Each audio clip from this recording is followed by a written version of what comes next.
see if I can't feather it just a little bit.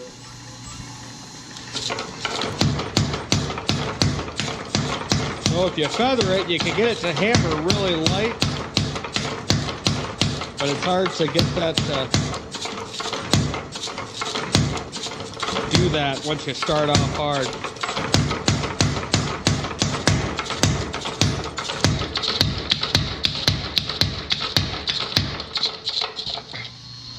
From some of the documentation I've read, supposedly the max hammer strokes permitted you can do on it is 387, something like that.